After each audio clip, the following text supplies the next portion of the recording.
就是回来到这里，然后是以前熟悉的环境，以前是站在那边弹贝斯，或是站在前面唱歌。你今天不一样，今天站在这边要讲道，要讲上帝的话。很谢谢大家，是在每一个礼拜我们都有这样的敬拜，然后在今天你们仍然有一个很美好的敬拜献给上帝。我们一起来祷告。现在耶稣，我们谢谢你的大恩典，让我们可以在你的里面，在你的圣殿里面来敬拜你。主，求你帮助我们开我们的耳朵，让我们可以听见主你话语的声音，让我们可以明白你的话语，有智慧来学习。感谢祷告，是奉靠主耶稣基督的名求，阿们。好，谢谢张明哥，就是讲这段读所念的这段经文，在希伯来书第10章19到25节。我们这边看到，你会发现写信的这个作者，他在开始做一件事情，他在鼓励劝勉这一群弟兄姐妹，他在劝勉他们说：你们要坚守所宣认的指望，然后呢，毫不动摇。因为应许我们的那一位是信实的，是哪一位呢？这就是承认我们大祭司管理上帝的家的那一位，也就是耶稣基督。所以他为我们献上他自己，成为一个活祭，然后死在十字架上，担当我们的罪，这种保险洗净我们的罪等等，这些都是我们所知道的。所以呢，第19节说，我们可以怎样坦然进入到上帝的面前，也就是至圣所。我相信读这封信的这一群人跟我们一样，他们也是基督徒，而他们一定也知道明白这个道理。可是为什么还有一封信要写给他们？难道是说他们放弃了吗？他们没有坚持当初所宣认的那个指望吗？难道他们有什么困难吗？原因就是在于他们的家人完全不喜欢他们，不接纳他们，以及这个社会无法接受他们。其实说到这里，希伯来书我们知道，传统犹太人他们也称为希伯来人，所以对他们来讲，他们有一个很重要的传统，就是他们自己属于犹太人的传统。犹太人是一群依靠献祭传统生活的一个族群，所以他们每年他们都要努力一次的赎罪日，然后通过大祭司将礼物献到圣殿里面，然后替大家赎罪，大家才能够平平安安的回到家里去。继续的工作，继续上课，继续学习等等。所以他们每一个安息日他们都要在圣殿，在上帝的面前休息，然后呢，要来思想上帝的话语。对他们来说，这是一个他们将自己分别为圣的一个时间，然后他们努力成为被上帝所拣选的那一个子，这是他们的方式。所以，当这一群人有一群人开始要打破他们原本平顺的生活的时候，他们不再靠这个所谓大祭司献祭，他们只靠耶稣基督一次的献上，然后他们就要说我们的罪已经得赦免。对犹太人来讲，对旧约的这些以色列人来讲，这是一个离经叛道的事情，就是要叛教的人，甚至是怎样亵渎上帝。所以犹太人对于这么简单的一个献祭非常不以为然。他说：“哪有这么好的事情啊？就是随便这样祷告一下就可以赦罪，不可能啊！我们每年都要献祭耶。”所以犹太人传统告诉他们说，上帝只有透过天使，还有透过先知向人说话。唯一一个可以跟上帝连结，就是只有大祭司，只有大祭司才能够去找上帝替人赎罪，人是不可以做这件事情的。所以我们必须要透过摩西的律法，才能够遵守讨上帝神喜悦。然后呢，我们要敬虔我们每个礼拜安息日不能做什么，什么可以做，什么不能做。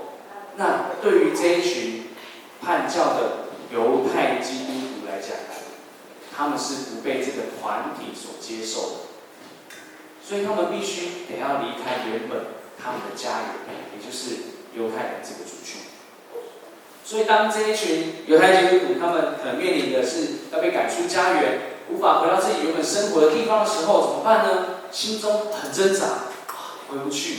可是我又不想要离开我的家人，就像我们在台湾这个社会一样，有第一代的基督徒，在座有一些是第一代的基督徒，可能就会发现到，开始要面临所谓家人可能不谅解你，觉得你是不是不孝顺，你不敬畏祖先，拜拜这是敬主的事情，你为什么不拿下？可能开始有这样比较严重的事情发生的时候，最后面临到的问题就是把你赶出家，断绝关系。所以在这一群犹太基督徒的身上，他们经历到这样子不被接纳的痛苦，而当时候的人又是非常依赖群体生活的人，所以他们被迫要离开他们的群体的时候，他们会开始感受到痛苦。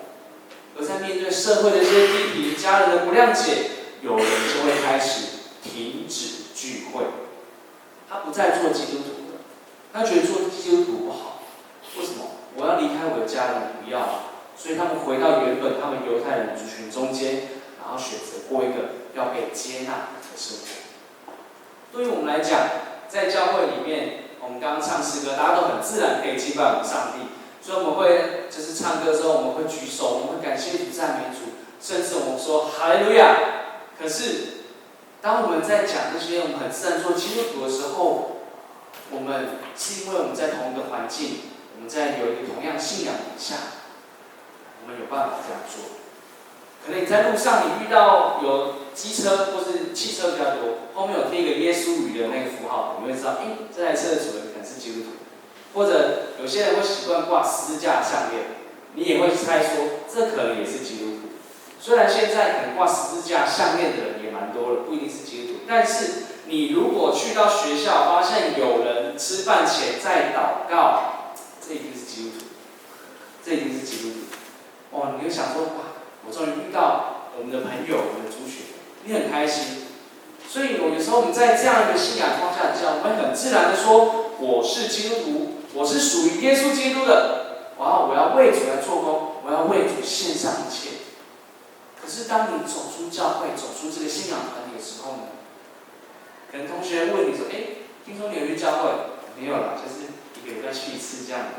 可能有些人说：“你是基督徒啊？”对啊，我有去过教会啦。对啦，好像有点不太敢承认。所以可能你的同学或者在上班的时候，同事突然讲说：“原来你是基督徒啊！”怎么可能？然后对啊，我是基督徒。屁嘞！你这怎么看不出来？哪像基督徒啊？这听起来非常讨厌，挖苦。好像我们在面对台湾的社会，我们会不敢做基督徒。在我们学校里面，我们会害怕老师会说：“班上是基督徒的举手。”可能你怕举起来，只有你一个人，你就不敢举手。所以面对台湾的社会，我们有这样的状况，我们不敢当基督徒。甚至我们有一些被贴标签的声音，是什么声音？基督徒没有爱，基督徒你都讲清高，自以为好像很厉害，就只有你的上帝才是真的，我们都讲的，你最厉害。我还记得在大学的时候，我有一次生日的时候，我同学帮我庆生，我很开心，因为有人记得我生日，那么在学校也是默默，就是没什么，就是太突出这样子。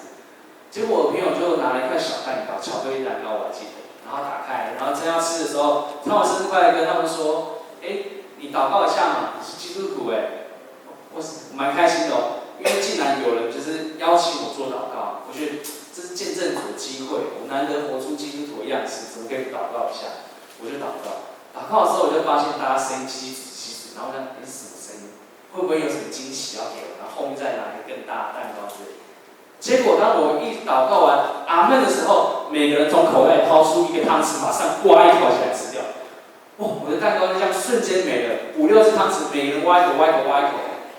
我觉得我是被捉弄了，并不是特别被庆生这样。对我们基督徒来讲，好像活着的时候很辛苦，我们随时好像都要担心，我们在祷告的时候，便当里面鸡腿还在吗？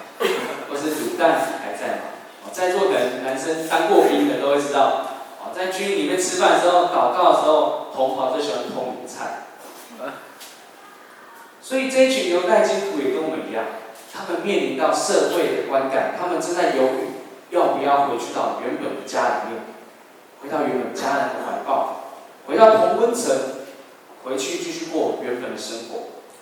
这时候有一封信突然拿到他们的手上，这封信告诉他们，不要怀疑当初你所信的那个道理，要坚守当初你所宣认的那一个真理，坦然来到上帝面前。因为上帝是透过历代不同的使者还有先知不断给人恩典，他帮助我们可以回到他的身边，就像人一开始受造在乐园里面一样。如今上帝已经亲自成为肉身的人，也就是耶稣，他体会我们的软弱，体会我们的不足，而且他受一样的试探，他也被人讨厌，他甚至也不被他的家人接受，只是他没有犯罪，只是他没有犯罪，他没有放弃他自己的呼召，他继续走出那一条又新又活的路。这个人就是我们的主耶稣基督。上帝正在用他的方式来向这一群因为受试探到快要受不了的人说话，他帮助这一群软弱无助的人。他透过耶稣基督这位在天上真正的大祭司，在上帝面前亲自为我们牺牲。所以我们今天可以靠着祷告，我们可以说奉靠主耶稣基督的名，阿们。我们可以来到上帝面前，我们可以享受跟上帝一起的快乐，而这一个快乐就是所谓的释放还有自由。所以在第19节，我们一起来念好吗？19节来，弟兄们，我们既因耶稣的血得以坦然进入至圣所。19节说，我们靠着耶稣基督的血得以坦然进入至圣所。这个坦然，它其实是一种有勇敢，而且在上帝面前是有大胆、有自信状态的一个意思。也就是说，我们靠着耶稣基督，我们可以勇敢当基督徒啊，我们可以走上这一条通往上帝那里的道路。耶稣说：“我就是道路、真理、生命。若不借着我，没有人可以到父那里去。”他就是那一条活路。所以，当我们在领圣餐的时候，你可以看到牧师在台上，他就说：“这个是主耶稣的身体，为你们而舍的。”台语说得很漂亮，台语说“为恁拍坏”，为你们打破的。耶稣基督他打破他自己的身体，然后开出一条又新又活的路。而在这个打破之后，你会发现这个圣餐是传递下去，给我们每一个人都可以领受的。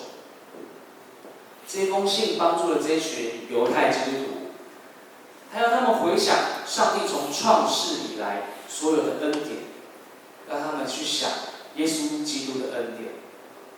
他也要他们继续去帮助那一群已经跌倒、失迷、停止聚会的人，要他们赶快回转，走向耶稣基督的道路。我记得大概在我国中的时候，那时候还很小，我很讨厌来教会，所以我都会骗我爸妈说：“我去别的地方做礼拜，我不想要就是跑那么远，因为我们家住比较远，都在中和。”可是实际上呢，我都跑去打网咖、打电动。现在可能怎样？手机拿出来开始打了，传说还有荒野乱斗等等，我就开始打电动。可是有一天，突然教会有个辅导就打电话过来，这个辅导声音很熟悉，他是郑连姐，就是郑连长老。他问我为什么最近都没有来教会，我说，就是去别的教会去，我支支吾吾就讲一句话，我说反正我就随便编个理由，然后就想要把它过过去。可是郑梅姐没有放弃，她又在问，她说：“这样，你为什么不喜欢来教会？你不喜欢来教会的原因是什么？”我发现到我不能再闪躲，于是我告诉她，我说：“我觉得在教会没有人关心我，我觉得在教会没有人愿意听我说话，我觉得我在教会的时候。”甚至我想要表达意见都没有人要听我说话。我觉得我是不属于这个群体里面的人，不属于这间教会的人。那个时候，郑明姐她用一句话，她安慰我，她告诉我说：“正阳，其实我很关心，我真的很关心你，大家也都很关心你回来教会吗？我永远记得这句话，我很关心你，耶稣很关心你。所以这句话把我找回了教会，让我重新回到教会这个群体之中。教会这个字，它的原意其实就是一群被上帝呼召出来的人们。我们都是领受上帝呼召出来的人，我们都是基督徒，所以我们一起聚集在这里敬拜我们的神，敬拜上帝。不过我们也会有软弱跌倒的时候，有时候可能是受到环境的影响，可能是受到上班环境的影响，受到家人的影响，甚至是班上同学的影响。我们会害怕被笑，害怕说我是基督徒，我们害怕不敢跟这个社会接触。尤其现在我们在社会上，基督徒好像名声不是很好的时候，我们会不会害怕不敢承认？甚至我们在自己的教会内，我们会不会也觉得不被教会里面的人所接纳？但是让我们回想上帝的恩典吧，让我们回想耶稣基督的救赎吧。我们一定会经过许多的挣扎，可是我们不要害怕，我们也不要害怕面对，我们要勇敢，因为我们身后有一个比这个世界更大的，就是我们的主耶稣基督。让我们可以勇敢的来到上帝的面前，为了要得连续蒙恩惠，做我们随时的帮助。而我们也要去关心、帮助心灵、身体有软弱的弟兄姐妹。我们要恢复敬拜的生活，把那些停止聚会的人找回来。当我开始读神学院的时候，我其实花了1年的时间准备，所以这一年我并没有工作，我也没有收入，我就是吃我自己以前上班所存的这些钱。所以我非常感谢，其实教会在那个时候有做一个决定，他们决定要补助我每学期的学杂费。这其实让我很开心，而且我非常感谢上帝，因为这样子我就不用再烦恼学费的事情了。而且从小我也在这间教会长大，我觉得教会这样子栽培我，对我用心，我真的只能感谢上帝。而且教会让我可以不偏不倚的走在耶稣的道路上，这是他极大的恩典。当然还有支持我的父母，就是郭长老还有阿环姐，他们其实对我很好。而我自己有给自己一个期许是，我出社会之后，我不要再跟他们拿任何的钱，因为我觉得他们很辛苦，我也想要自己努力。可是，在这件事情上面，他们说他们想要补助我，给我一些钱，当做零用钱也好，就是想要在我这个神学教育这条路上面给我一点支持。我其实那时候非常的反抗，我说我不要，我拒绝你们的公益。因为我觉得这是在拿你们钱去读书，我不想要。可是他们说了一句话，他们说，我们是以一个基督徒的身份，为一位弟兄来奉献，支持他去走上神学教育这条路，去成为上帝的仆人。我那时候听了之后，我除了在心里面流泪以外，我是整个完全感谢上帝说：“主啊，你的帮助何等奇妙！你就是这么的奇妙，让我们每一个人可以彼此相互激发爱心，勉励行善。”有一句话这样说：“今日的教会就是明日的神学院，而今日的神学院也是明天的教会。”教会和神学院是一个不断一直循环影响的一个关系。所以，当教会健康的教会，它会呼召人起来献身，然后到神学院受装备，成为上帝的仆人，成为传道人。而神学院也会培养出合神心意的仆人，去到外面受差遣服侍教会。今天教会有需要神话里的教导的时候呢，神学院就应该要训练优秀的传道人出去服侍教会。而今日神学院如果有需要，譬如说他们的宿舍要改建，教会也应该要帮助神学院来来建造神学院。台湾神学院从以前是在双连那个地方，就是现在双连教会隔壁的台泥大楼那里。现在从双连它迁移到阳明山上。之前的院长孙亚根牧师，他在校园里面看到一片可是没什么花草杂乱的，所以他开始决定一件事情：我要在这个学校里面种树。当他选择要种树花草的时候，他开始一块一块的地来设计。可是当他种的时候，他并没有办法看到以后树长成的样子，但是他却有盼望，他看见未来这些树长大之后，神学院会成为一个非常漂亮的地方。神学院会成为一个和上帝所创造的大自然融合在一起的地方。而如今神学院就在阳明山，在岭头那个地方，已经是一个和上帝所创造的大自然融合在一起的地方。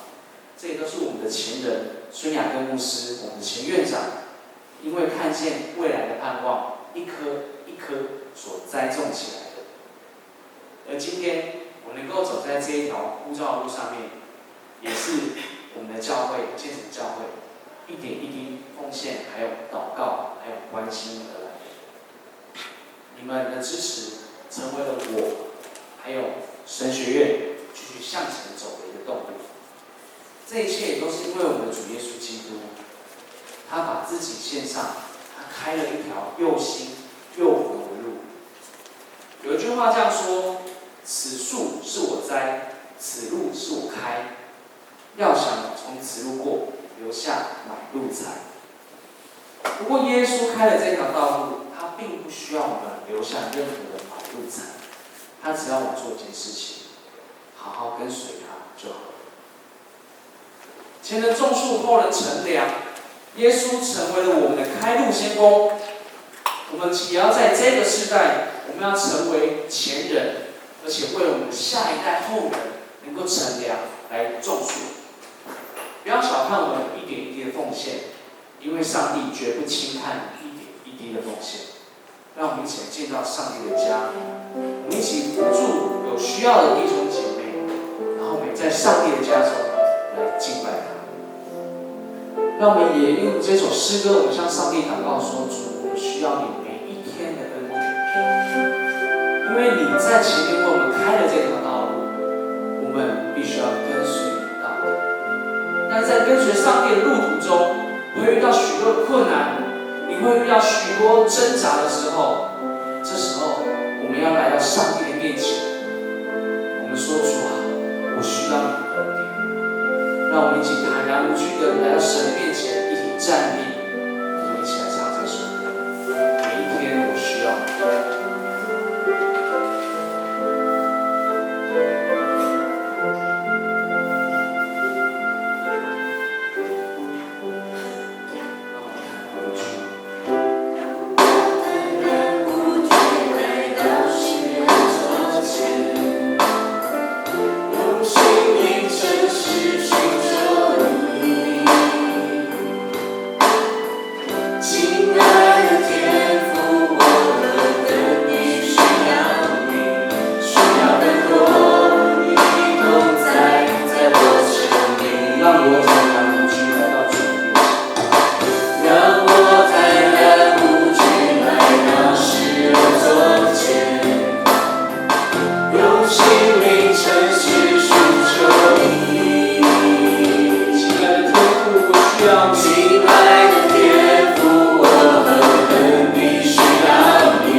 我需要你为我的生命开出这条又新又苦的路。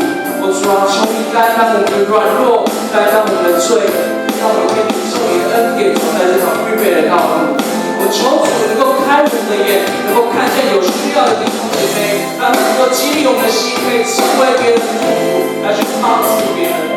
让我们就在我们心里面，或者你想开口都可以，我们就一起来祷告，向我们的神来祷告。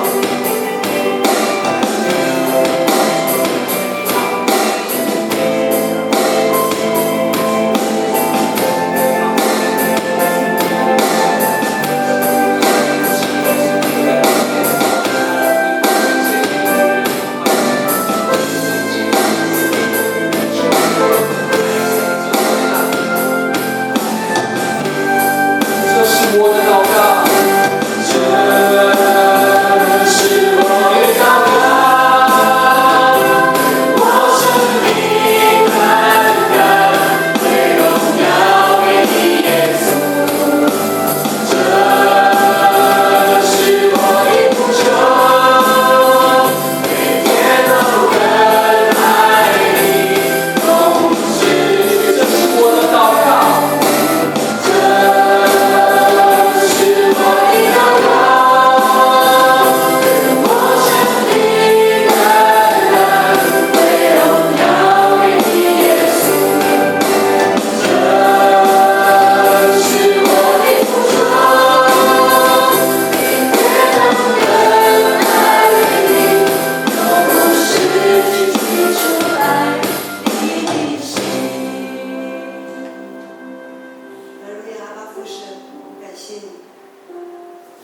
感谢你放在我们心中的爱，感谢你放在我们的生命当中那丰丰富富的应许。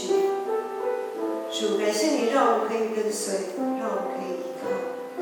愿我主耶稣基督的恩惠、天父上帝的慈爱与怜悯、圣灵的帮助与感动，让你们每一个人天天都走在主的道路上，荣耀他的圣名，从今时直到永远。阿们。